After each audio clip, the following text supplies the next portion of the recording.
साई राम बच्चों, कैसे हो?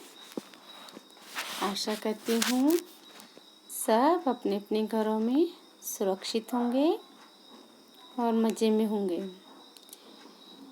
अभी अभी आपके एग्ज़ाम ख़त्म हुए हैं तो लेकिन पढ़ाई तो फिर से करनी है, क्योंकि आपको आगे भी एग्ज़ाम देने हैं। तो देखो बच्चों, आज हम पढ़ने जा रहे हैं व्याकरण का चैप्टर नंबर 14 विशेषण। बीच में अभी एक लेसन और है, कुछ तो डिडक्ट हो चुके हैं, लेकिन एक कारक चैप्टर आपका बीच में है, उसको मैं इसके बाद पढ़ाऊंगी। पहले आप विशेषण देख लीजिए। अभी हमने सर्वनाम चैप्टर देखा था, अब हम पढ़ते हैं विशेषण। बच्चों, आपको मैंने पिछली कक्षा में भी पढ़ाया था कि विशेषण क्या है। विशेषण मेन तो आपको जो शब्द किसी की विशेषता बताते हैं, और विशेषता किसकी बताते हैं? संज्ञा या सर्वनाम शब्दों की। तो जो शब्द संज्ञा और सर्वनाम की विशेषता का बोध कराते हैं उन्हें क्या कहते हैं? विशेषण। ठीक है, सिंपल सा मैंने आपको 5th में बताया था कि जो शब्द विशेषता बताते हैं उन्हें विशेषण कहते हैं। तो विशेषता किसकी बताते हैं? संज्ञा और सर्वनाम की। तो देखिए, निम्नलिखित वाक्यों में आए रंगीन शब्दों पर ध्यान दीजिए। छोटा बच्चा चल रहा है, तो बच्चा कैसा है? छोटा। सुंदर फूल खिल रहा है, फूल कैसा है? सुंदर। दो पक्षी उड़ रहे हैं, पक्षी कितने हैं? दो। प्यासा कौवा पानी पी रहा है, कौवा कैसा है? प्यासा। मुझे मीठा आम अच्छा लगता, कैसा आम? मीठा आम। तो देखिए, उपयुक्त वाक्यों में रंगीन छपे शब्द संज्ञा शब्दों से पहले प्रयोग किए गए हैं। उपयुक्त वाक्यों में छोटा शब्द बच्चे को, सुंदर शब्द फूल की, दो शब्द पक्षी की, प्यासा शब्द कौवे की, मीठा शब्द आम की विशेषता बता रहे हैं। ऐसी ही विशेषता बताने वाले शब्दों को विशेषण कहते हैं। जर्नली आपको बताया गया था कि विशेषता बताने वाले शब्द क्या होते हैं? विशेषण होते हैं। तो संज्ञा अथवा सर्वनाम शब्द की किसी भी विशेषता का बोध कराने वाले शब्द विशेषण कहलाते हैं। ठीक है, और विशेष्य क्या होते हैं? जिस संज्ञा या सर्वनाम शब्द की विशेषता बताई जाती, यानी संज्ञा और सर्वनाम की विशेषता बताने वाले शब्द विशेषण कहलाते हैं, और जिसकी वो विशेषता बता रहे, तो किसकी? संज्ञा और सर्वनाम की। तो संज्ञा सर्वनाम क्या हो गए? विशेष्य। क्या हो गए? विशेष्य। जिस संज्ञा या सर्वनाम शब्द की विशेषता बताई जाती है उसे विशेष्य कहा जाता है। जैसे उस सुंदर फूल को वह अच्छा लड़का ले गया और काले घोड़े पर चढ़कर भाग गया। सुंदर फूल, सुंदर क्या है? विशेषण, और फूल क्या है? विशेष्य। यानी किसकी विशेषता बताई जा रही है? फूल की। तो फूल क्या है? विशेष्य, और सुंदर विशेषण। अच्छा लड़का, अच्छा विशेषण है और लड़का विशेष्य। काला घोड़ा, काला विशेषण है और घोड़ा विशेष्य। अर्थात जिन शब्दों की विशेषता बताई जाती है वो विशेष्य कहलाते हैं। विशेषण के भेद। अब देखिए, ये तो था विशेषण किसे कहते हैं? संज्ञा और सर्वनाम शब्दों की विशेषता का बोध कराने वाले शब्द क्या कहलाते हैं? आपके विशेषण। और जिन संज्ञा सर्वनाम शब्दों की विशेषता बताई जाती है वो आपके क्या कहलाते हैं? विशेष्य। अब आते हैं हम विशेषण के कितने भेद हैं। विशेषण के 4 भेद होते हैं, 4 प्रकार के होते हैं।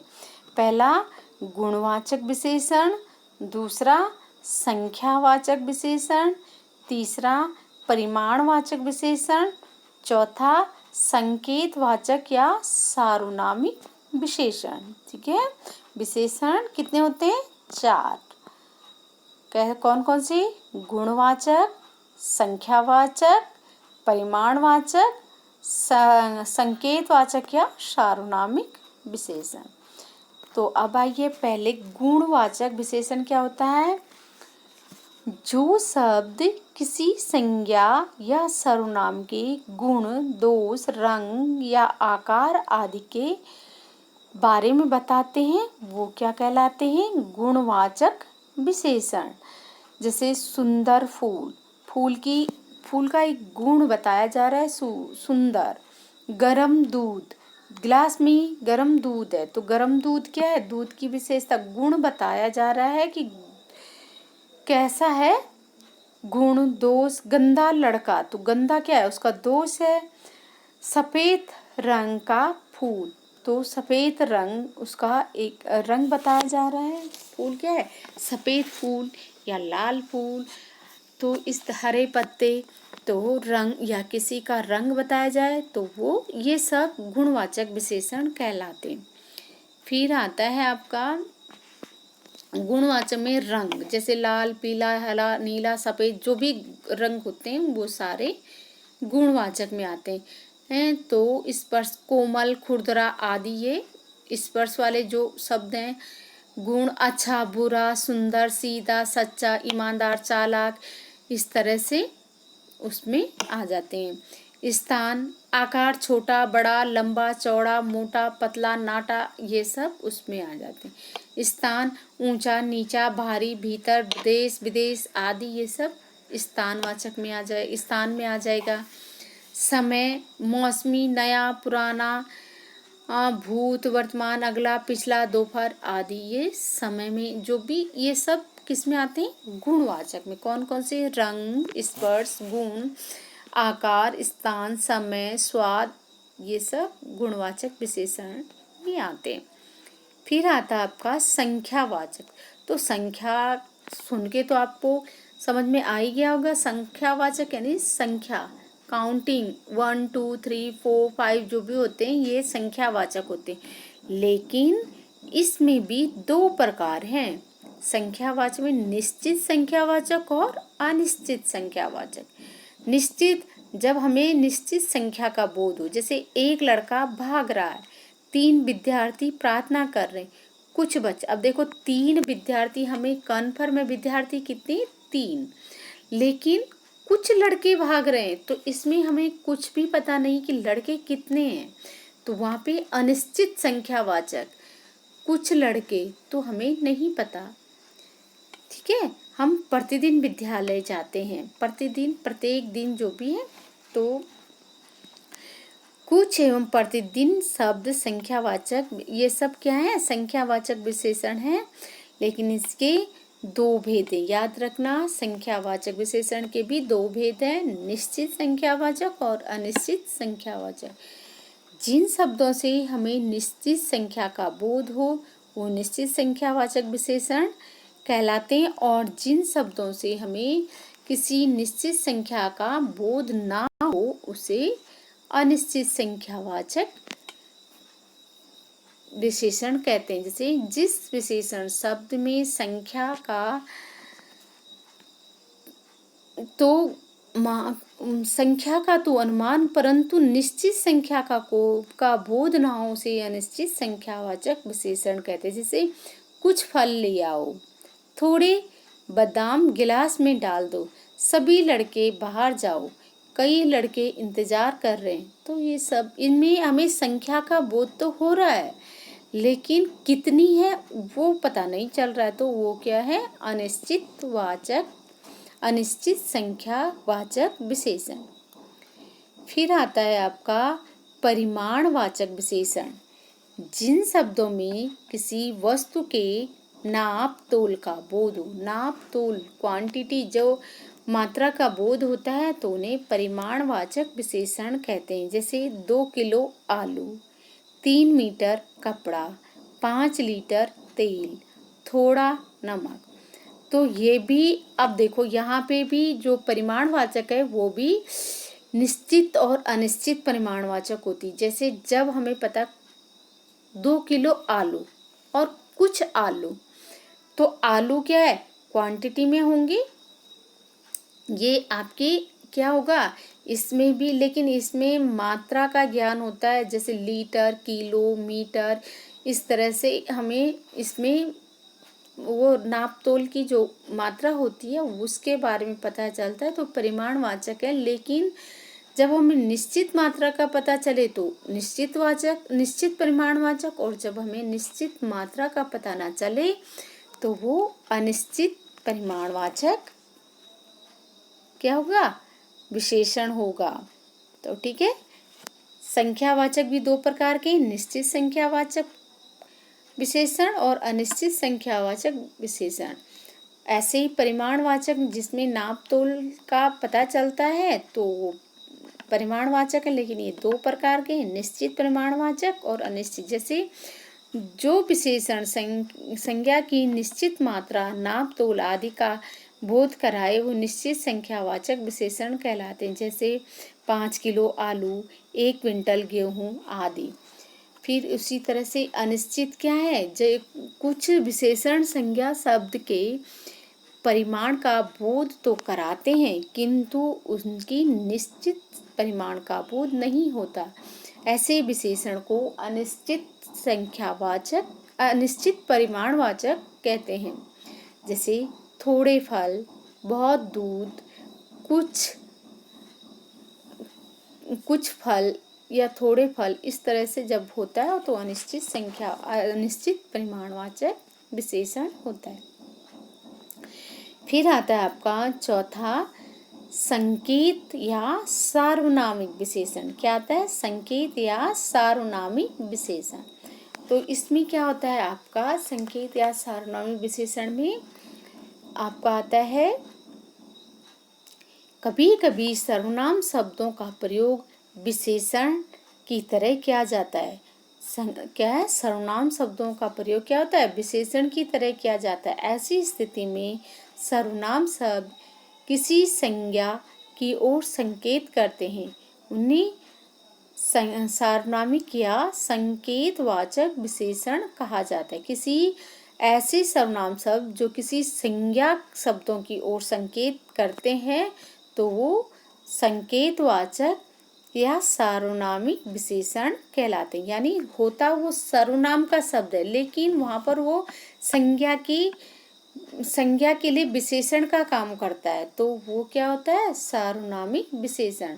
जैसे वह वृक्ष बहुत ऊंचा है, देखो वह, तो वृक्ष के ओर संकेत कर, वृक्ष क्या है, संज्ञा है, तो कौन सा, यह वृक्ष, तो बता रहा है कि यह वृक्ष, यानी वृक्ष के लिए आपको एक संकेत दे रहा है कि ये वाला वृक्ष, कौन सा, ये पर्टिकुलर ये वाला वृक्ष। तो वृक्ष से पहले ये सर्वनाम शब्द जो है विशेषण का काम कर रहा है, तो यहाँ पे ये सार्वनामिक विशेषण कहलाता है। इसीलिए संकेतवाचक यानी संज्ञा की ओर संकेत करता है, जो सर्वनाम शब्द संज्ञा की ओर संकेत कर रहा है वो क्या है, सार्वनामिक विशेषण।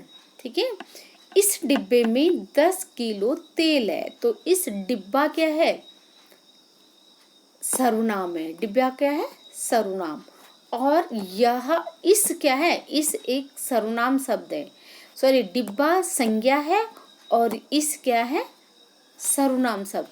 तो वो संज्ञा से पहले सर्वनाम क्या है, संकेत कर रहा है डिब्बे की ओर, वो सर्वनाम शब्द डिब्बे की ओर दिखा रहा है कि ये वाला डिब्बा, तो वो समझ में आ गया। तो ये क्या है, सार्वनामिक विशेषण।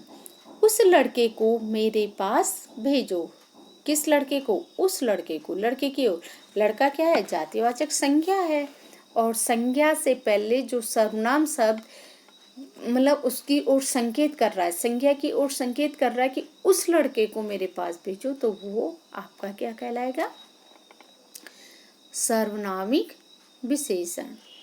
ठीक है, वह पुस्तक आलोक की है, तो पुस्तक किसकी है, आलोक की, तो लेकिन वह बता रहा है, वह सर्वनाम शब्द पुस्तक की ओर संकेत कर रहा है कि वह पुस्तक कौन सी, बहुत सारी पुस्तक है लेकिन वह पुस्तक सर्वनाम बता रहा है कि वो वाली पुस्तक क्या है, आलोक की है। तो वहाँ पे संकेतवाचक कहो या सार्वनामिक विशेषण। उपयुक्त वाक्यों में यह, इस, उस तथा वह शब्द सर्वनाम है जो संज्ञा शब्द से पहले लगकर विशेषण का कार्य कर रहे हैं, इसलिए संकेतवाचक या सार्वनामिक विशेषण है। सर्वनाम और सार्वनामिक विशेषण में अंतर। सर्वनाम और सार्वनामिक विशेषण में क्या अंतर है? जो शब्द यह, वह, कोई आदि संज्ञा के स्थान पर प्रयुक्त होता है और अकेले आते हैं वे सर्वनाम कहलाते हैं। जब शब्द क्या है, जो सर्वनाम शब्द क्या है, संज्ञा के स्थान पर प्रयोग हो तो वो सर्वनाम कहलाते हैं। जो शब्द संज्ञा के स्थान पर प्रयोग होते हैं वो क्या कहलाते हैं, सर्वनाम। लेकिन सार्वनामिक विशेषण क्या होते हैं, जो संज्ञा के साथ आते हैं और संज्ञा से पहले लगते हैं वो सर्वनाम शब्द क्या कहलाते हैं, सार्वनामिक विशेषण। याद रखना, संज्ञा से पहले सर्वनाम शब्द जब संज्ञा की ओर संकेत करता है तो वो सार्वनामिक विशेषण हो जाता है, वो सर्वनाम नहीं कहलाता है बल्कि विशेषण बन जाता है। जब सर्वनाम शब्द वह, यह, कोई, कुछ आदि संज्ञा से पहले आते हैं और संज्ञा की ओर संकेत करते हैं तो वो सर्वनामिक विशेषण बन जाते हैं। जैसे वह खेलता है तो वह खेलता, किसी लड़के के बारे में बताया जा रहा है वह खेलता है, लेकिन वहाँ पे संज्ञा शब्द का प्रयोग नहीं बल्कि खाली सर्वनाम। सर्वनाम जब अकेले आता है तो वो सर्वनाम ही होगा, लेकिन जब संज्ञा के साथ सर्वनाम शब्द आता है तो सर्वनामिक विशेषण होता है। वह खेलता है, वह फूल मेरा है। देखो अब यहाँ पे वह खेलता है तो वह शब्द क्या है, सर्वनाम, लेकिन वह फूल तो संज्ञा है, तो संज्ञा से पहले वह आया तो ये क्या कहलाएगा, विशेषण। ये यहाँ पर वह शब्द विशेषण का काम कर रहा है। कोई गा रहा है, कोई गा रहा है तो ये वो है, कोई गा रहा है तो ये सर्वनाम है। कोई बालक रो रहा है, बालक क्या है, संज्ञा हो गई, तो वो यहाँ पर कोई क्या है, संज्ञा की ओर संकेत कर रहा है, तो ये क्या हो गया, विशेषण हो गया। तो इस प्रकार ये तो सर्वनाम और सार्वनामिक विशेषण में अंतर। फिर आपका आता है संख्यावाचक विशेषण और परिमाणवाचक विशेषण में अंतर है। अब देखो संख्यावाचक और परिमाण, तो जहाँ पर संख्या दी हो, जो सब संख्या का ज्ञान कराए उसे संख्यावाचक विशेषण कहते हैं। गिनती कराने वाले शब्द संख्यावाचक होते हैं। जैसे कुछ बालक, मेरे पास 4 पुस्तकें हैं, 4 या कुछ, तो ये कुछ अनिश्चित संख्यावाचक है, 4 क्या है, निश्चित संख्यावाचक है। लेकिन परिमाणवाचक में क्या, नाप तोल आती है।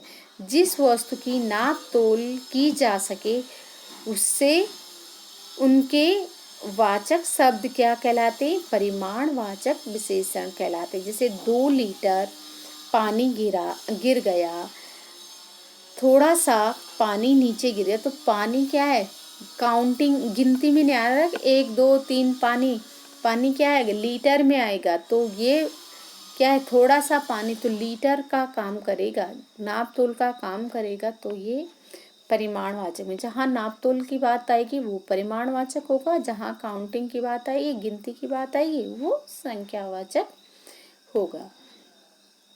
तो बच्चों अभी मैं आपको इतना ही पढ़ा रही हूँ, क्योंकि आप फिर कंफ्यूज हो जाओगे, ज़्यादा समझ नहीं पाओगे। तो आप पहले इतना इसको अच्छे से ध्यान से समझिए, उसके बाद मैं अगली वीडियो में इसकी एक्सरसाइज और इस लेसन को कंप्लीट करूँगी। तो आज के लिए इतना ही, धन्यवाद।